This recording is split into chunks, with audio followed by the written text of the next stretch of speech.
Your concerns matter. Join plastic surgeon Dr. Charles Lee on HEARTtalk. If this is the first time that you're joining us, we're coming in, from Malaysia in a place called Kota Kinabalu, different sun, different moon. And, I want to welcome all of you. If this is your first time, please sign up, subscribe, love it, shout it, let the whole world know that we have this podcast that is coming from a place called Sabah in East Malaysia. It's important that you subscribe to this because we want to grow the number of visitors that come in, the guests stayed on, because HEARTtalk is not an interview. HEARTtalk is about a conversation between two hearts. And I like it. I enjoy it because I get a chance to share my own heart and my journey with my guests. And now here's my opening statement. Family dynamics that we grew up in play a big role in the internalization of the circumstances that define us at the end and who we really are in life. This drives us down certain pathways that we didn't intend to. And now looking back, we hope we never went that way. Well, that's such is life. But there are patterns of reactionary behaviors that stem from a space, call it the reactionary space, that can be self-defeating and hurtful to our own selves and even to our loved ones. And, as a plastic surgeon, I deal with scars all my life for the last 40 years in practice. But there are also emotional scars. And like any scar, if you leave it alone, it ends up with contractures. And emotional scar contractures can lead to dysfunctional lives. I'm a great testimony to that. And so it's very important for us to identify what kind of space are we living in and what kind of space do we invite people to join us in that area. Now, Viktor Frankl is a Holocaust survivor. He said, he made this quote, it's attributed to him, but it really blew my mind. And he said these words, he said, between a stimulus and a response is a space. And in that space, we have the power to choose our response. And in our response, there's both growth and freedom. And I think this is very important because we all live from reactionary spaces, and I did that in that bubble for nearly 30 years of my life. And in that reactionary space, we can have death and destruction, or we can choose to respond from that space where there is growth and there is freedom. And so our lives are defined not by the challenges we encounter, but how we respond to those challenges. Those are the words of Jonathan Lockwood Huyoe. Now, my guest today is, she's a surgeon by herself in her own making because she's got a way of getting and handling this, space. And she's a testimony. And I just am amazed how she's come into my life and her writings. And her name is Susie Armstrong. She comes from Oklahoma in USA. She's a writer. She's a healer. She's an actor. She's an artist. She's a mother. She's all in all a winner. And her passion is to continue to share love with the world. And through her art, writing, and acting and healing gifts. But most of all, Susie is a life coach, a licensed professional counselor and drug and alcohol counselor. She is an expert in helping people, implement change.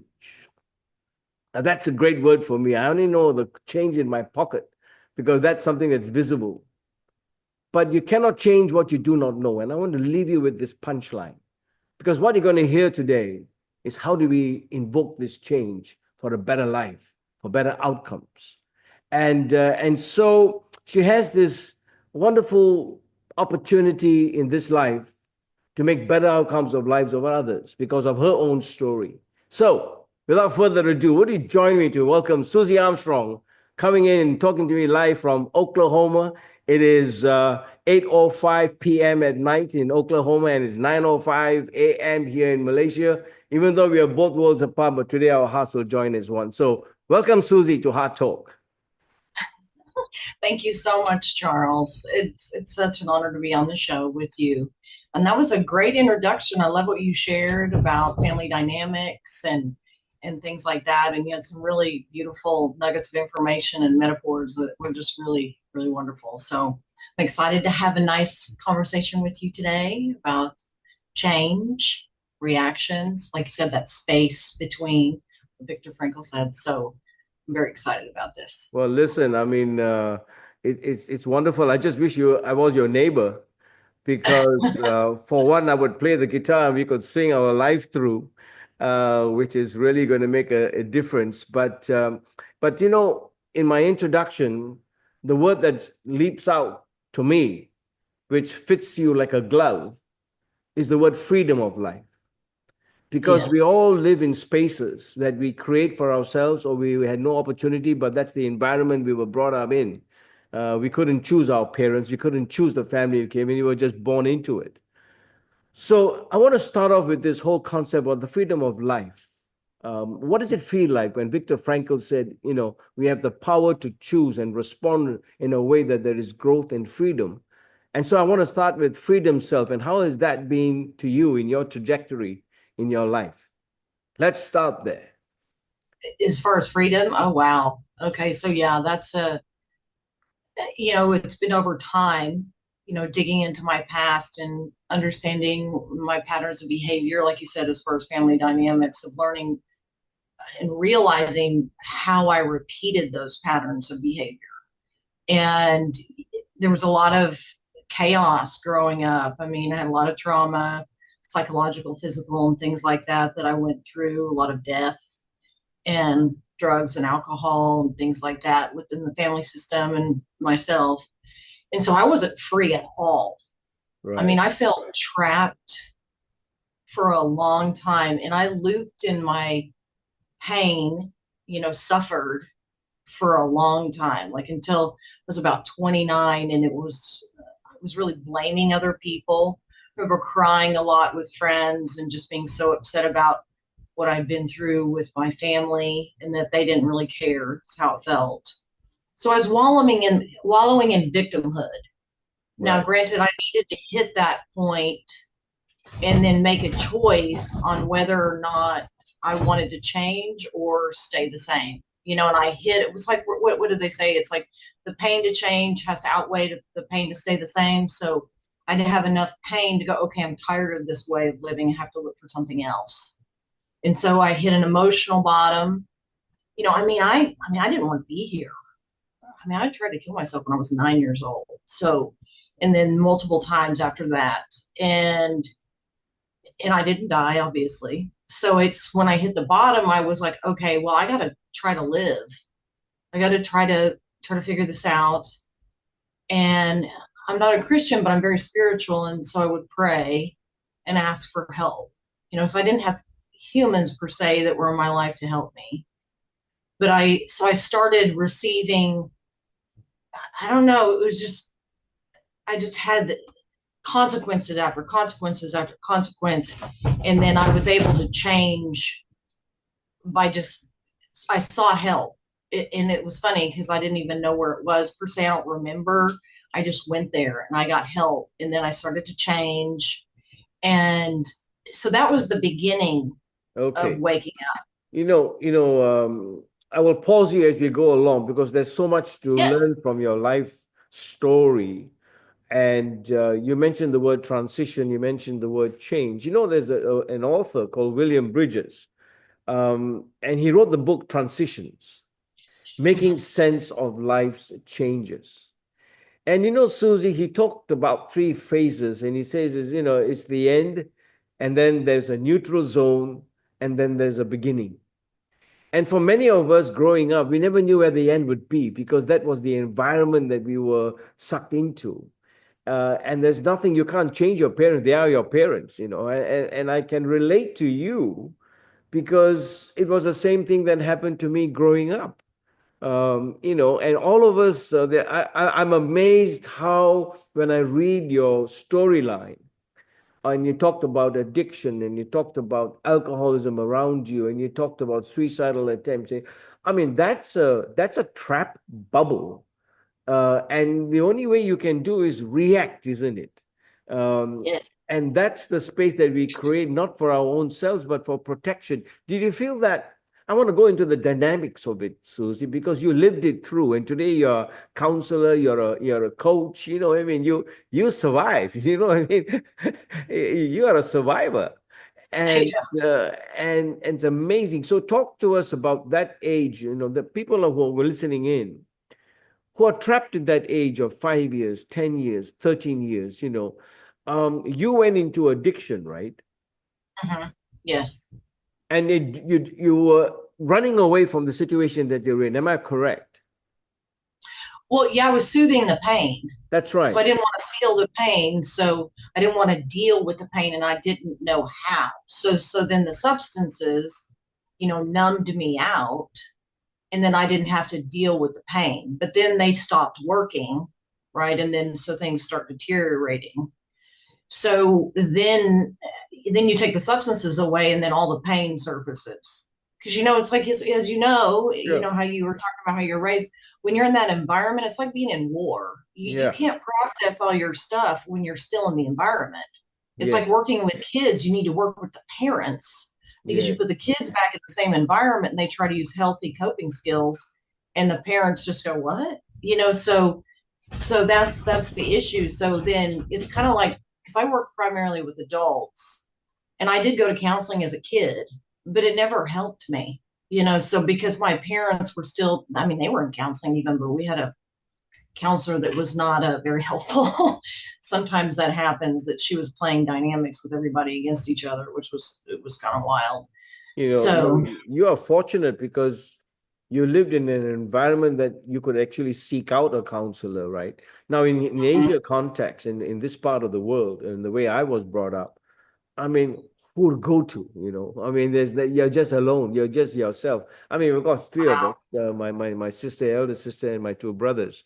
But the point is that you suffer alone. It's like you don't know what to do. You have no friends. Till today, I don't have any. I can count them one, two, three, because you kind of develop this protection and a wall around you that I don't want anyone to hurt me anymore, even my own children. And yes. and so you go into this zone of attack. Whenever there is any criticism or some word spoken out, you just go and attack because that's all you can do. And so at what age? Well, I read that you leapt out of this whole trap bubble when we talked about the clarity of being a counselor. Mhm. How did that sort of come alongside you? I mean, you've got all that pain that is there, you're seeking help. And how was school life? I mean, did you have any ambitions? Did you want to be in school? Did you want to be a doctor? To be a lawyer. I went to college right out of high school, and I had dabbled in either marine biology. I wanted to work with dolphins, and then I started going to OU right out of high school, and I loved my political poli sci class, and so I was like, "Ooh, I want to be a lawyer," and then I realized, I literally had this thought. I went, "I don't know if I want to do that. I think I would be corrupt." And I mean, and that's because what had already happened, what I'd already experienced at that point. Right, right. And then I dropped out of school after my first year and worked, and I was still just wrapped up in everything. I started going back again and was doing nursing. And because my grandpa said, you can always get a job, so be a nurse. And I was like, okay. And so I tried it, and I didn't do very well in school. I had to take anatomy like what, 2 or 3 times. I could pass it now just fine. I mean, Yeah, because I did work I'm for sure. chiropractor, so I understand the body a lot now. But so, and then it just hit me one day. It was like, wait a minute, it's like I knew what I needed to do, and so I jumped on that train. Grades were great, and I finished my bachelor's, and then went and got my master's. So, It's but yeah, interesting what you're saying, because in the healing profession, many who have journeyed through internalizing all their struggles through life end up in the healing profession. Uh, yeah. because they are able to sense, as you said, pain. And this is very interesting. But um, I'm writing a book, Susie, called MindFlow Ergonomics, and it's very much about the self. I didn't understand so much about what it is, like you talk about yourself, looking inside yourself. I didn't know what the heck to do. You know what I mean? But it's very interesting that Daniel Kahneman, and I've talked about this to you before, he talked about the remembering self. So what you and I have done is when you look backwards, you think about the remembering self. You remember, but we don't remember everything, but certainly you will remember the intense moments of emotion where it happened, what time it happened, which year it happened, what age you were, because those were intense. And then, of course, we have the experiencing self. But I'm writing something called the unlived self, which is really your soul. You wish, I'm sure there are times when you look back and say, I wish I had done that. I wish I had reacted this way. The unlived self, which is really, I wanted to ask you that when you look back, um, was there any other way that you could change? There was no way. You just had to go through the process, right? Yeah, if I rewind and look back, obviously I could have made different choices and things would have turned out differently. But the thing is that because of what I've been through and that I've continued to look in and keep clearing, like you said, those intense moments, like I can look back at some things that were so intense, they're no longer intense anymore because I've cleared the energy that's attached to those memories. So is what that enables me to do is I can work deeply with people who have been severely traumatized and not get traumatized from them. So I can, because I've gone so deep in myself, I can go that deep within them. How did you go deep within yourself and you say clear the energy? How did you do that? Well, there's several things that I've done. I had a counselor. I was in recovery for a couple of years, and I couldn't sleep. I had circles under my eyes. I was in school, and I had some trauma surfacing. And so he did a lot of inner child work Okay. with me. So somebody came in and into your life and helped you through that process. Yes. Okay. Yes. It was no way I was doing that by myself. I had people that were supporting me at that time, but they didn't know what to do with it. And then, or EMDR, which is another modality which helps the brain process, the trauma itself, and then it clears the charge of the memory. So then I don't have to keep wiring back to that specific moment whenever, like, I smell something, see something, hear something.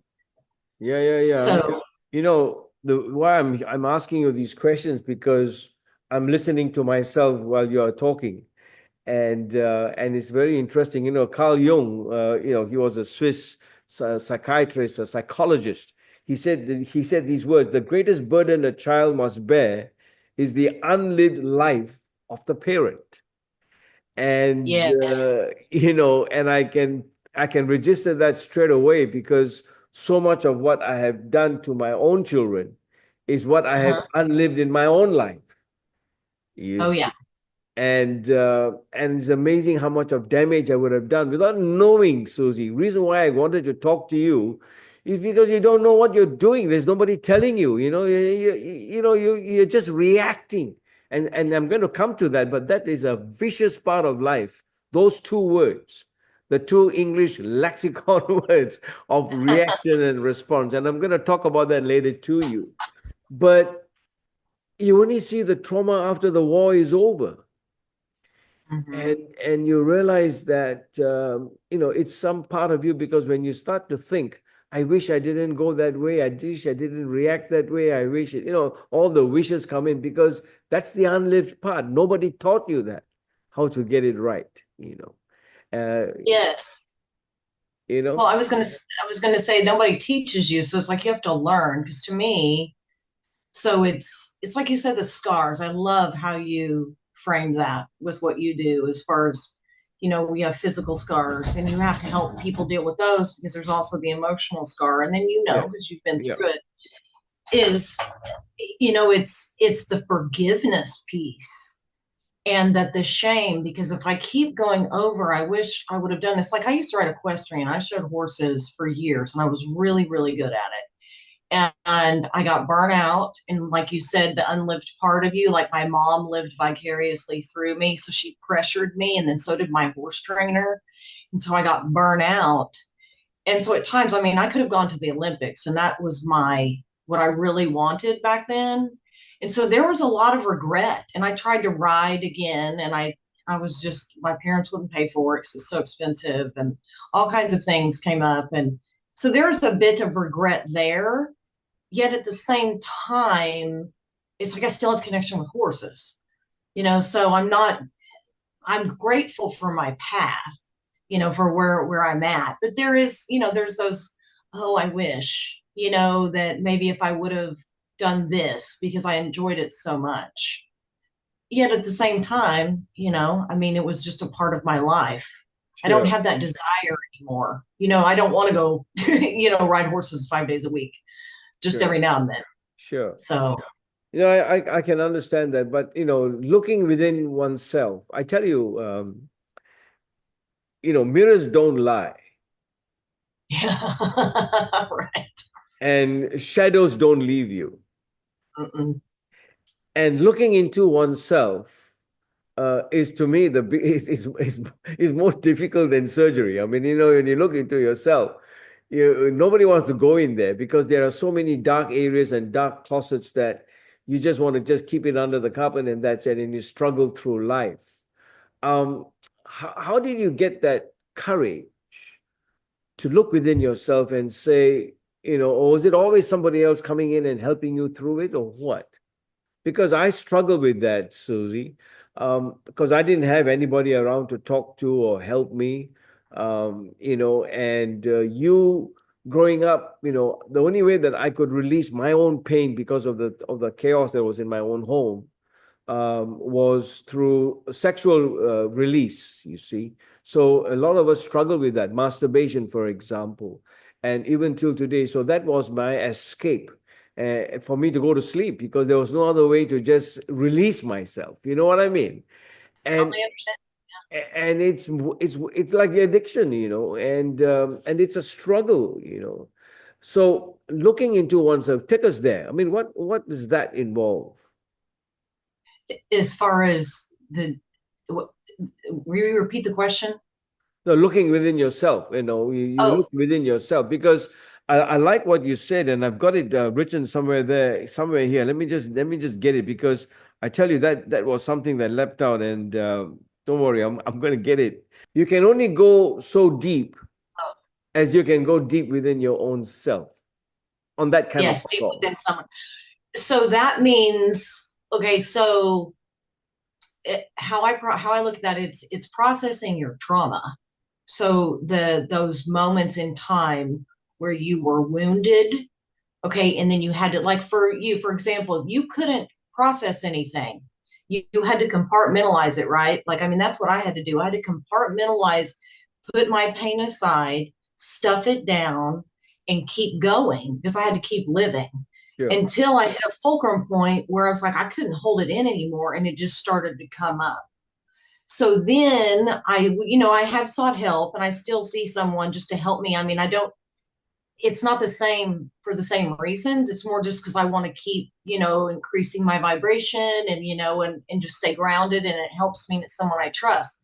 But how I've learned how to do it on my own because I trust myself. Like, I trust what comes up in me, my subconscious.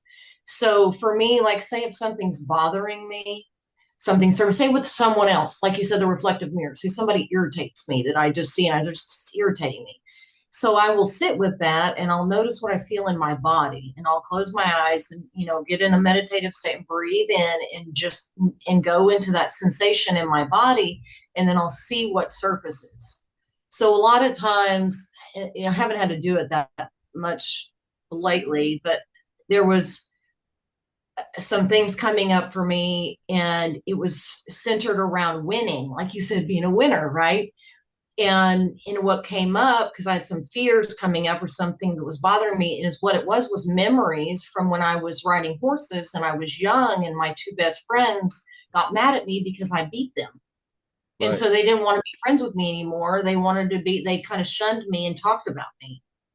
So that's what that was connected to. So since I've done a lot of work with other healers on myself, then I can now go, oh, that's what that was. And so I just breathe through it. I'll journal about it a little bit, and then I may cry. Typically, I'll cry because this, the feelings are what lock it into the system. So after I've cried a little bit, then I go, oh, and then I feel clear because I've made that connection with my past on what really was getting hit in me, Right. which was just that old memory. Right. Well, this is it, because the brain, as I was writing in my book, has got just two functions, and that is pattern matching and Ah, predictive processing. That's all the brain can do. It only yeah. has the past. That's all it does. It just does remembering. That's all it Yep. does.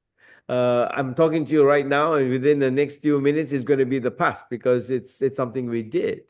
And the question is, how do we evolve out of those moments that have hurt us, you see? And that's the struggle in life, the suffering of the soul, and I find that that's very hard to do.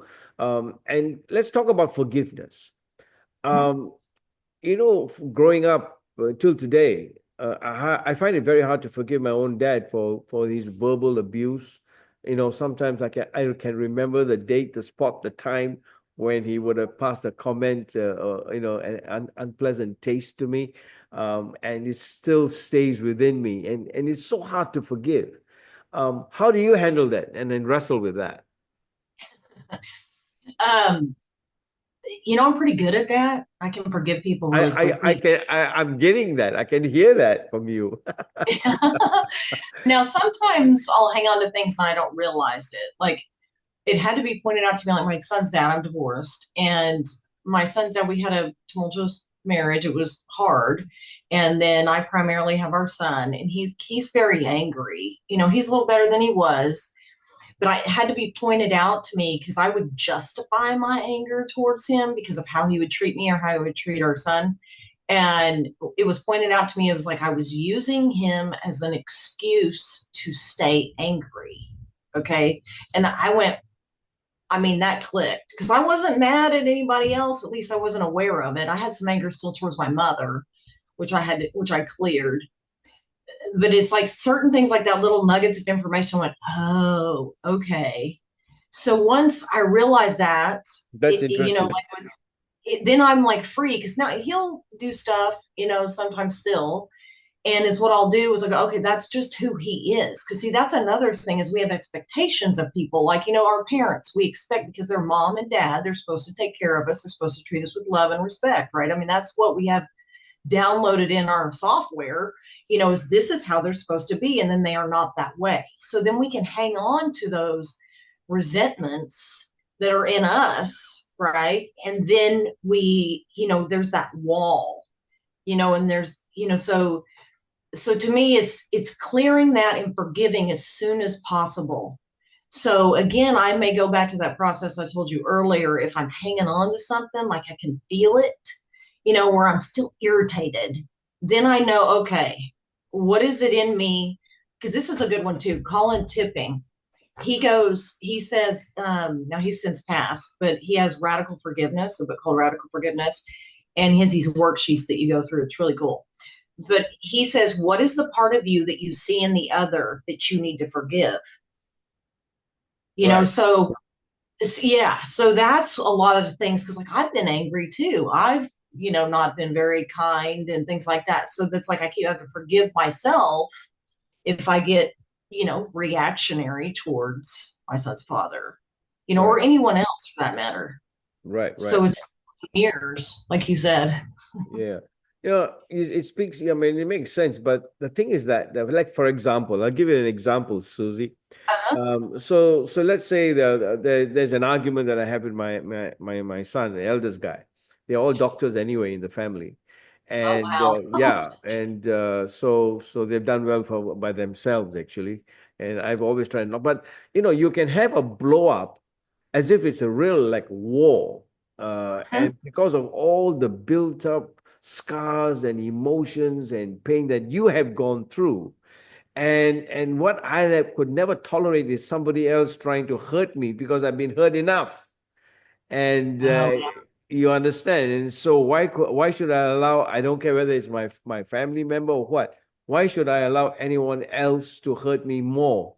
And so you react. And when you Mhm. react, it's like a bomb that has gone off. And Yes. so the next day, I saw him in the hospital, and you're sitting there with your phone.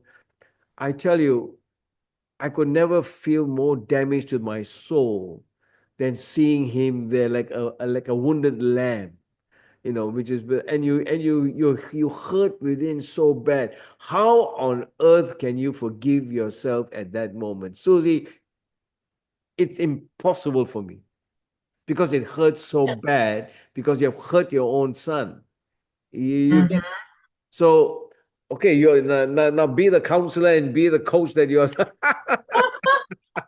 So here I am. I'm coming out. My wife was going for surgery, and he's sitting there in the waiting room, and he's with his Uh-huh. phone. And we've had this blow up the day before, and I'm the father, and I love this guy because he's a Yeah. jewel of a crown today. He's a child specialist, but the hurt inside was so deep, it was like a knife edge. I could never forgive myself for what I did because I just don't know what the hell happened, and I'll come to that state of mind between mind and trait. We'll talk about that later. Right. So how would you treat me? I mean, what would you tell me? What would I tell you? Yeah, how do I Well, handle that? How to forgive myself, well, Susie? Come on. I mean, it's impossible to tell I mean, myself, the thing, it's okay, Charles. but it's not that it's okay, because it's Okay. not okay. It's not okay that you hurt your son because you reacted to him because it was something in you that he brought up. Because remember, our kids bring up the most deep stuff. That's my son brings it out in me too. So, but I have learned to forgive myself because if I don't, so think about your reactions when you feel ashamed, right? You Right. either shut off, or then if something else happens, then you have more of an explosive reaction because you feel guilty about what you did beforehand. So the shame and the guilt drive your reaction, or you overdo. You may give them too much of what, because you're sorry, you feel guilty. So then you may, dote over your kid a little bit too much. Or so there's so many things. So the biggest gift you can give yourself and your son is to apologize to him, to say, I was wrong.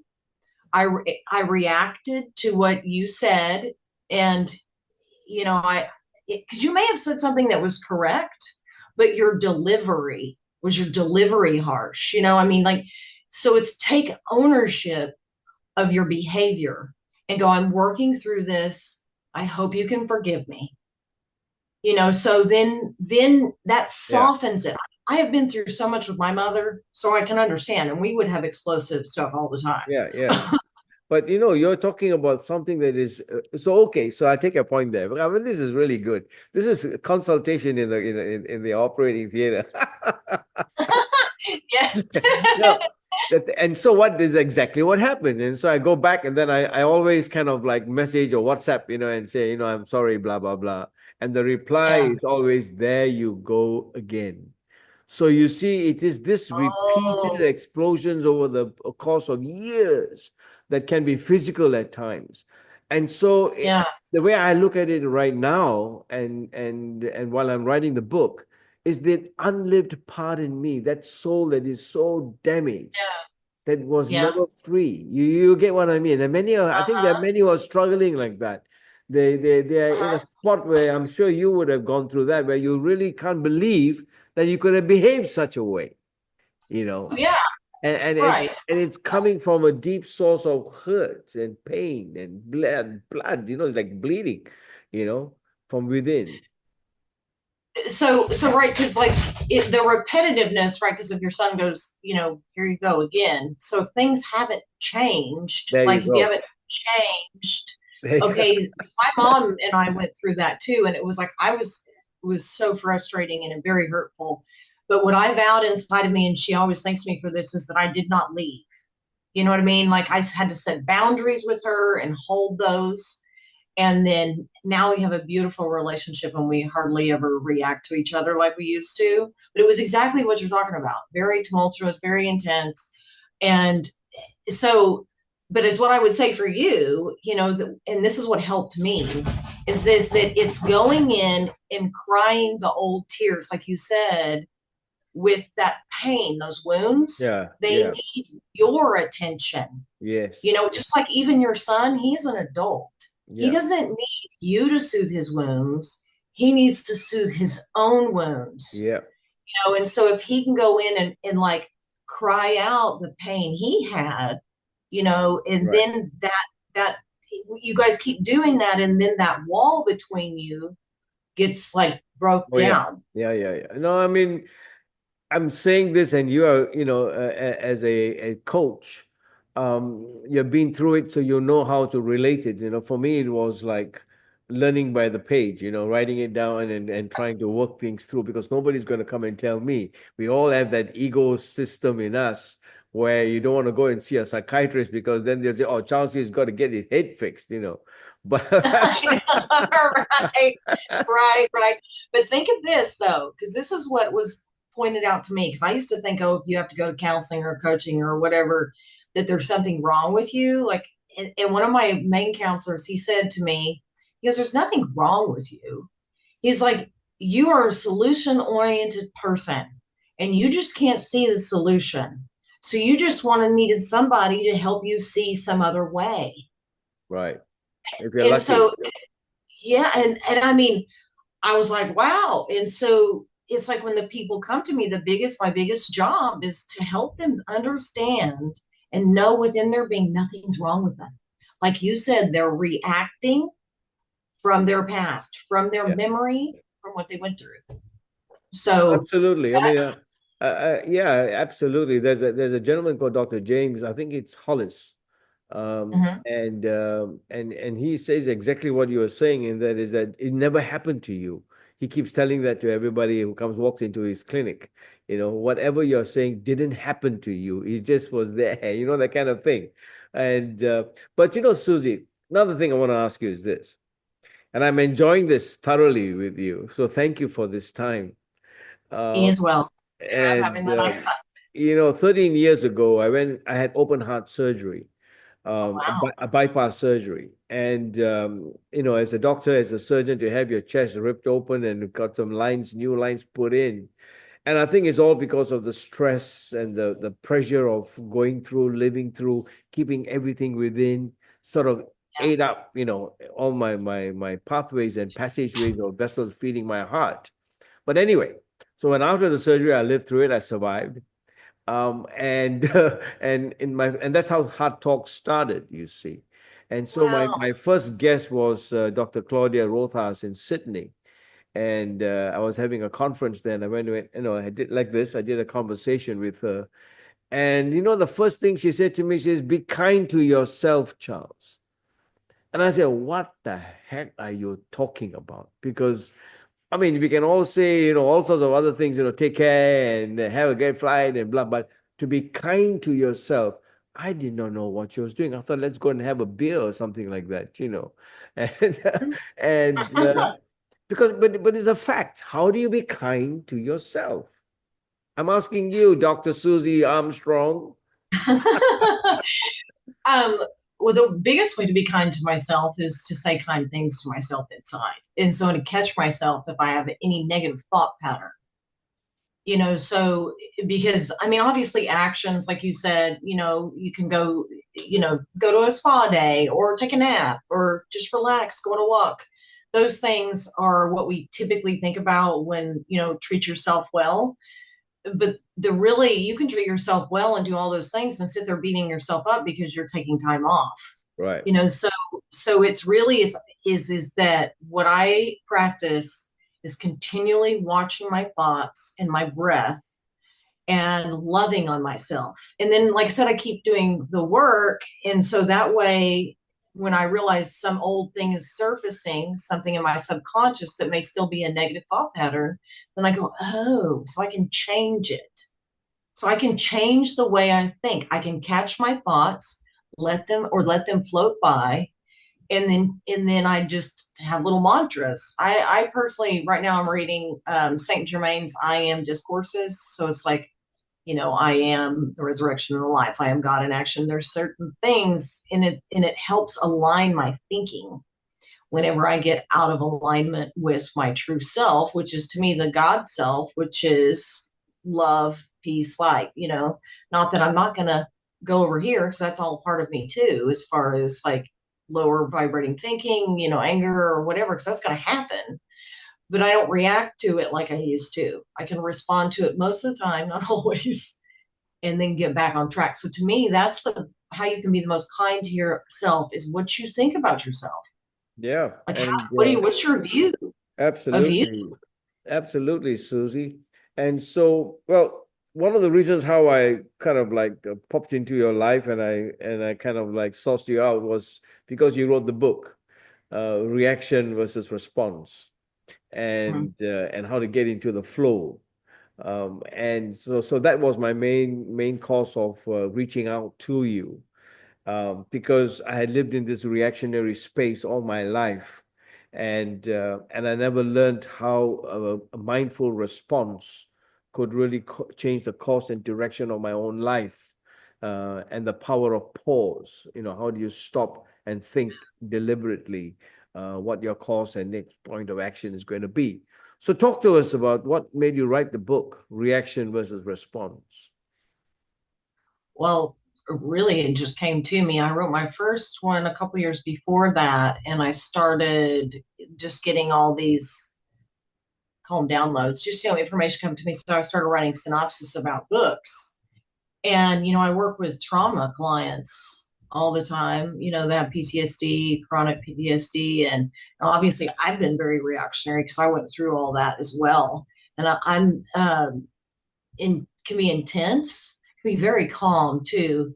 So it just popped in. That was the one I went to next.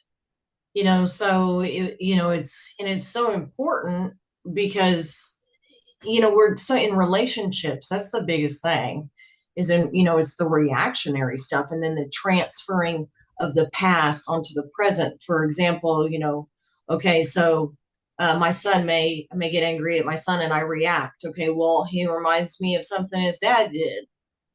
So I'm transferring the past onto him, and so Right. that's where it's like, okay, so I need to be aware of what my past is, and then okay, so I can see the patterns of behavior there, so then I can catch myself in the present moment. Sometimes at first it starts where you realize it after the fact, right? And you go, oh, I was just triggered there. I was thinking of this person because they did this to me, and so then now it's a lot easier for me to, in the moment, to go, oh, okay, this is just bringing this up, and just respond to it. Or if I have intense feelings, I'm super sensitive to other people's feelings and emotions and their thoughts even. And so I've learned how to stay grounded with clients. That's where I'm at my best as far as responding. That's the easiest place, Right, right, right, right. Yeah. so and they taught me so much. Absolutely. I Yeah. mean, this is the power of pausing and Yes. responding, in a way that has an optimal experience effect that becomes a pleasant memory in the future and not something that you can go back to. And even if you go back to it, was a pleasant experience. Yeah. And I think that's the whole trajectory of life is how do we, because when you're living in that reactionary bubble, I remember every time there was a conflict at home or whatever, and I've been kept on being told you're the cause of it. When everybody keeps on throwing the arrow at you, you're Oh, the cause of it. You're the cause of yeah. this. You're the cause of, that kind of thing. It dries up a wall and you realize, what the heck am I, why am I causing all this problem, right? Which is not, it's just that Right. It's not true. it's not true. And oh, Susie, you better come and stay here with us here and be our neighbors. You'll be fine. That'd be great. Yeah, and so talk to us about so state of mind. I mean, response has to do very much with mindfulness, a mindful response where you're really thoughtful and you've thought it through. You're responsive. That's how I came up with the book MindFlow Ergonomics, because I Wow. came up Yeah. with this mental model where you can go to anyone can go to that model of 7 different zones, brain based. So it's creative, because for me, creativity is the currency of the universe. We're all creative people. We are all the time doing that. In my profession, that's my go-to, is creativity, you see. So C is creativity, R is resplendence. And if I was looking at like you on horses, That would be my moment of resplendence when I'm riding that horse and in the wind and untethered feeling that I can fly, above everything else. So we go to these moments in that seventh zone that I designed, where people can find Mhm. themselves, you see, and then respond mindfully, and the experience is a far better outcome than living in a space and being eaten up and self-destructing and self-defeating. So yeah, so talk to us about that. The social construct of disassociating oneself when a situation is arising, because I found myself all the time running away from it, going Oh out. yeah. I left my home 3 times to thinking I was going to lose weight and write a book, and I ended up putting on more weight because of emotional eating. You know what I mean? Yes, yes, I totally get that too. And every time you do that, you run away from a situation because you know where else to go. You see, so that was a totally destructive situation. But this dissociation is something that is real for you too, right? Oh yeah, I used to dissociate all the time. I mean, not much anymore. I mean, I'm a mindful dissociation, so um yeah, I think we have to realize, like I said earlier, that first of all, come to the conclusion that you are in a reactionary state. It's like the awareness of that first, so once you're there, then like you said, the mindfulness, you can start applying the mindfulness and being within your body. In the Because I think present. when we're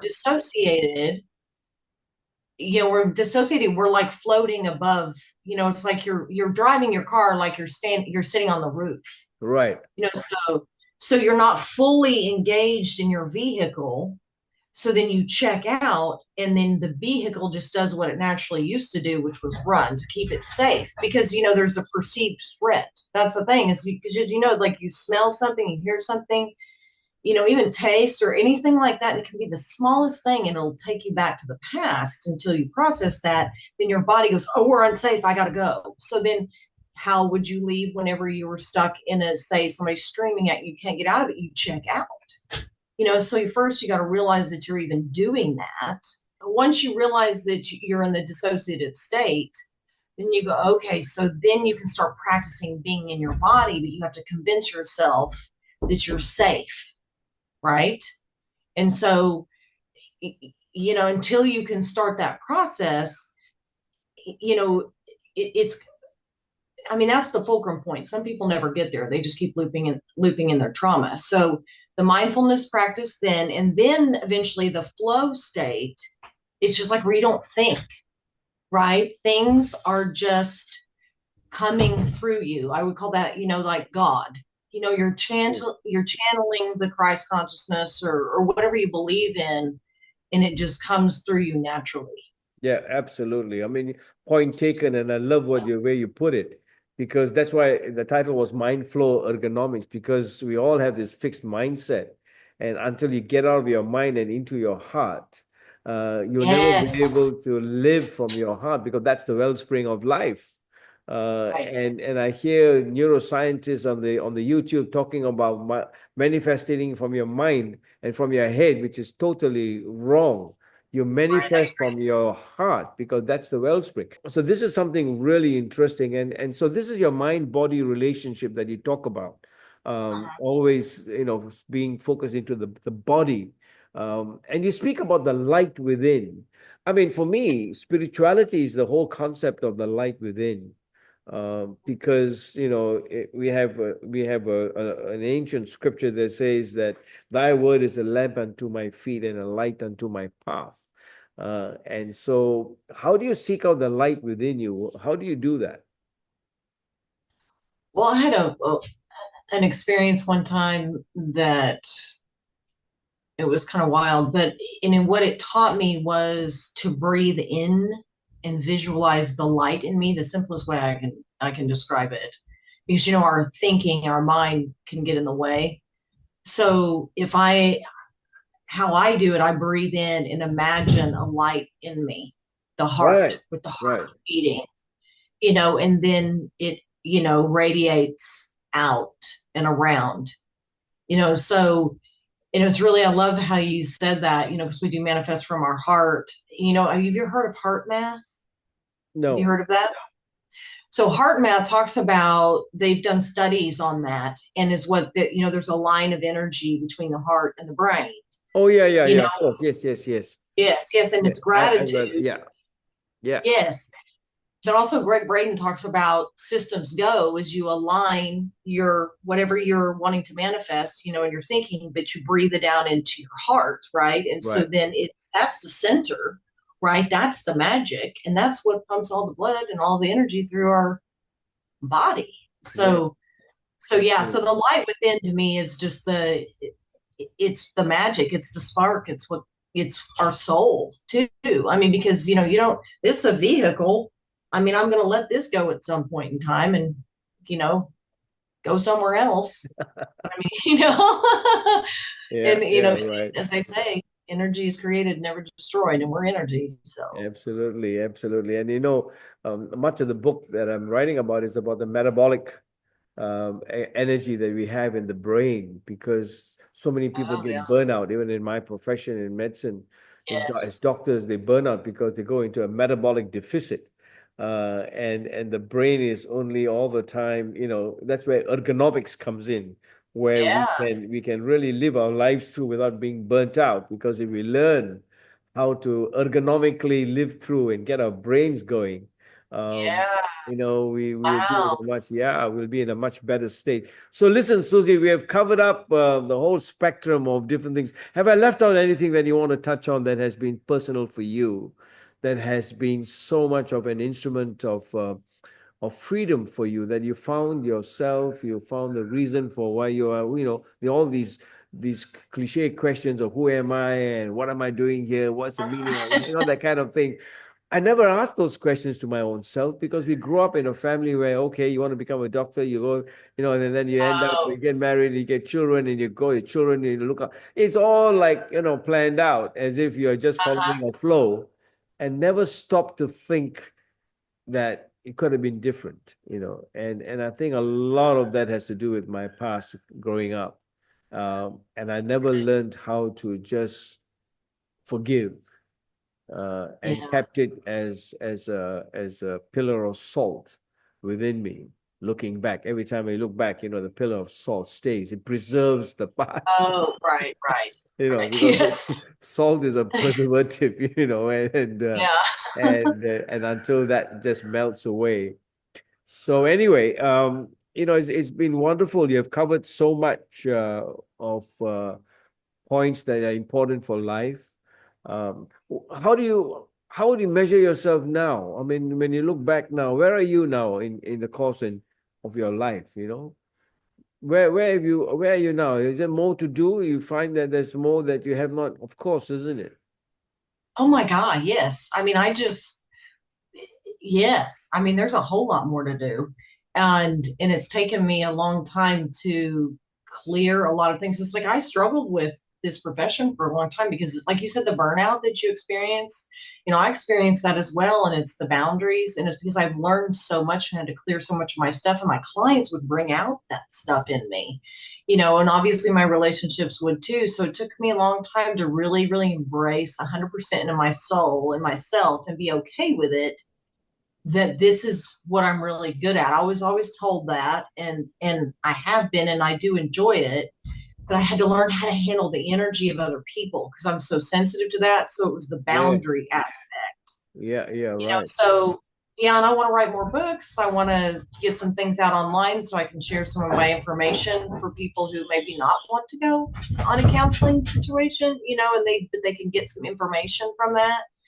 And so I've been sitting on that stuff for a while. So that, and I want to do more acting and more art, and go on vacation with my kiddo, okay, so Yeah. yeah, there's way more to do. I It's mean, I just amazing, hit isn't it? It's amazing that when you finally come to peace with yourself, that you realize there's a whole world out there that was clouded away and kept away.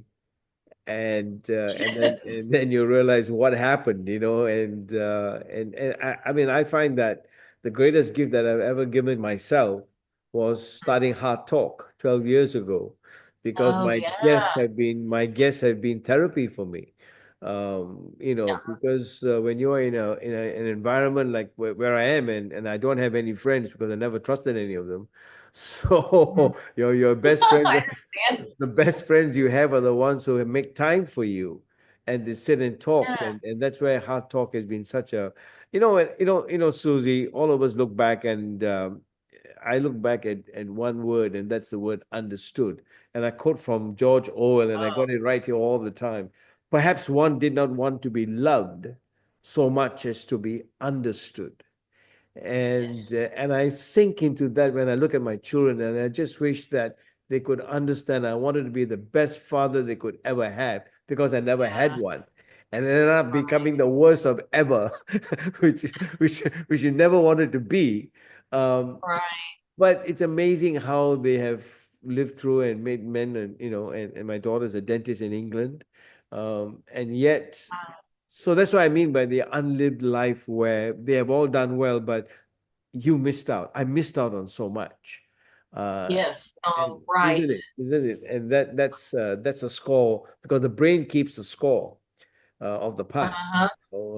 Not the body, but the brain. That's the only thing it has, a scorecard of the past. And what you are doing, and I want to congratulate you, what you're doing is not, you cannot erase the past, but you're creating new waves and rewiring the mind, renewing it to not to Yes. conform to the patterns of the world, but the patterns that we can create for ourselves and design them so that at the end of the day, we live powerful, victorious lives of abundance.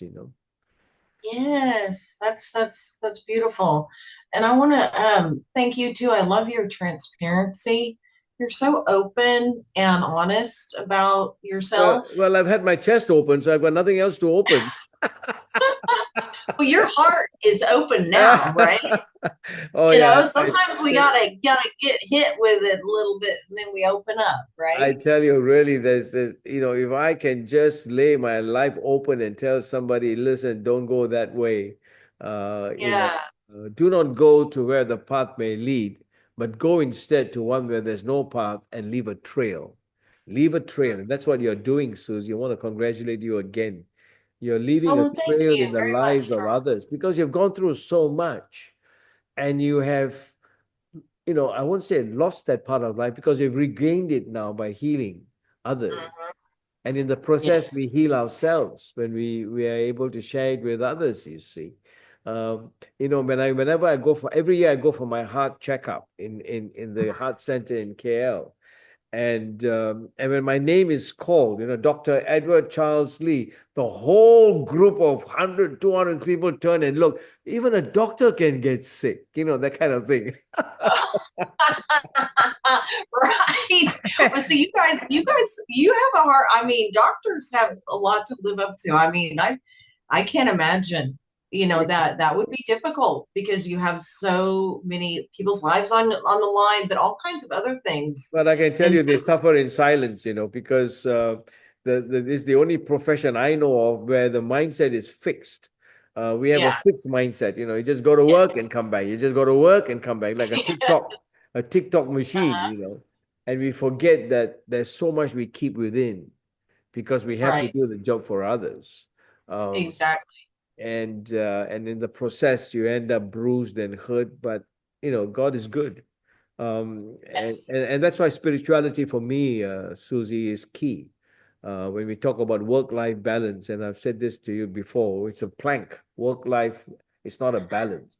It can only be balanced if there's a spiritual component to it, no matter what your Yes. persuasion may be. And if you don't feed that spirit, man, and I'm sure you have ways of feeding that spirit within you and keep that in alignment that you talk about, we'll be forever floating in the head and of no use in the body, you know. Yes, I agree 100%. And that's a skill set too. It's like we practice, practice, practice, and get out of balance, get back in balance, and then just keep going. So that's at Yeah, least how I look at it because I'm not giving up. I can't. I've yeah, tried. Same you. I mean, you obviously don't, you keep going and keep sharing and bringing beautiful people. I've seen some of the stuff on your show. So, you have a yeah, mission too. And I appreciate what you're doing as well. yeah, It's yeah. really awesome. Well, love you for that. So if people are interested to just have a call with you or a Zoom chat, where do they go? Uh-huh. I have a website. It's Susie, Susie Armstrong.com. And Cool. my information is on there for coaching and things like that. And also my books and some meditations and things are listed there. So they Well, that's can wonderful. contact me through that. Well, congratulations on your book, and I hope that I'll get mine out and I have you right on the front page. And because life is about reacting and responding in the right way, and between the two, there's a power in the response as opposed to the damage the reaction can do. So I've lived through that, and I want to thank you once again. So once again, thank you, Susie, for joining me on Hard Talk. It's been a pleasure. I've learned a lot. I think that I can get up and say, "Yeah, I can live another day." But it's been wonderful, and I want to just thank you. And I hope your book will change many other lives too. Look forward to the next one that's coming out. And so don't stop writing, don't stop singing, don't stop acting. Just keep it going, and Okay. hopefully you can come to this part of the world and spend some time with us. So Oh, that would be amazing. that'll be a great. So once again, thank you for joining me on Hot Talk. Thank you very much, Charles. I really appreciate it. And like I said, it's an honor to be with you, and I enjoyed the chat very much. Thank you. Thank And so you. for those of you who have enjoyed it, I can tell you one thing. Her name is Susie Armstrong, and she'll get you on the right page of life. And so thank you for joining us. And once again, just like, subscribe, send it, let the whole world know that we are here. And from me to you, we'll talk again.